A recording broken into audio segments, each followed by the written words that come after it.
we have the Monday night game. I think this is like one time when ESPN is like super, super excited to have the Monday night game because they always suck. But this one looks like it's going to be a lot of fun. We have Kansas City traveling to Baltimore, opened up at 30, or I'm sorry, opened up at 54, opened up at 52, moved up to 54, and it looks like it's -3.5 to Baltimore. Last couple of years, Patrick Mahomes has had the Ravens number. He's had some immaculate plays. It's been absolutely fantastic, and he's kind of just pulled it out.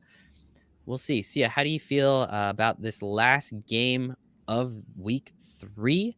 Baltimore getting 3.5 points, or Kansas City getting 3.5 points. Super Bowl champs getting 3.5 points. That's not bad. Well, okay. You could also rephrase that as the second best team in the NFL getting 3.5 points, because the Ravens are the best team in the NFL. They also were last year, by the way, and they're going to cover this line. I hope it goes down to 3, and it should. I mean, I don't know where the money is right now.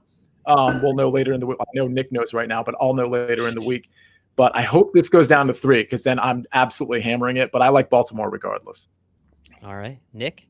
Baltimore's going to rout them. Telling you right now. Kansas City they're weirdly in love with running the ball right now, establishing it early. They're not playing their game. They can't stop the run. LA just showed you that. And so did Houston the first week. David Johnson looked incredible.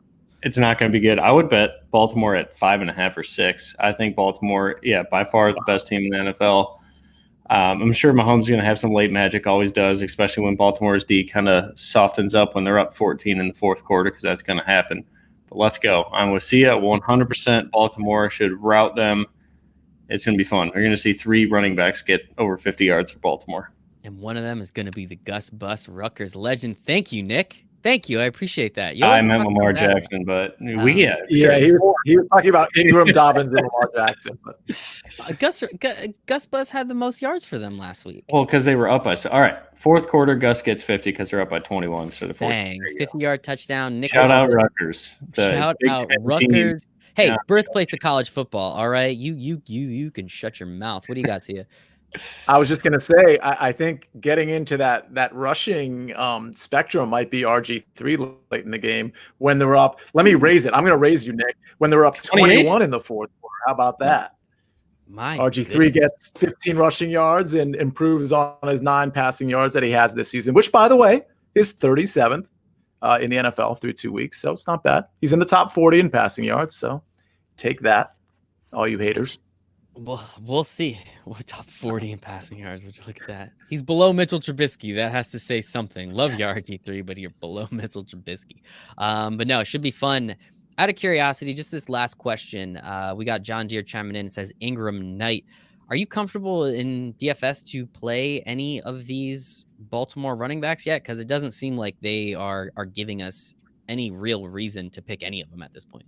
No, not for me. But they're not on the main slate again, so my work is done at the 3 o'clocks. However, so Michael, you and Jason have the Throwdown Showdown that you guys have on SiriusXM. If I was going to gamble on one, and I'm looking at the pricing now, if I was going to gamble on one, I wouldn't do Ingram because that's not really like a gamble, right? He's going to be the most owned guy and the most expensive guy. I might do it with J.K. Dobbins. I might say, okay, this might be the coming out party for J.K. Dobbins, a little slight changing of the guard, not a full changing of the guard, but a slight changing of the guard. And I might go like Lamar Jackson, J.K. Dobbins, and, Mark Andrews. Yeah, you could kill Kansas City in the middle. It's going to be interesting. I think, honestly, especially if you guys don't believe in the Kansas City run D that much, I think you can probably throw a dart at a dartboard. And you said 2 of the running backs will score touchdowns. So it can't really hurt taking a couple of them at this point. And believe me, Sia, believe me, Nick, I'm going to talk JK, or I'm not JK Dobbins, Gus Bus on the Monday Showdown Throwdown on demand on Sirius, your SiriusXM app. I'm with you here. I think they say, hey, you have CEH, we're going to raise you J.K. Dobbins right there on national television. A little rookie on rookie action. That'll be fun. I like that narrative right there. Now I'm really behind it. Here we go. We're all about the narratives here. So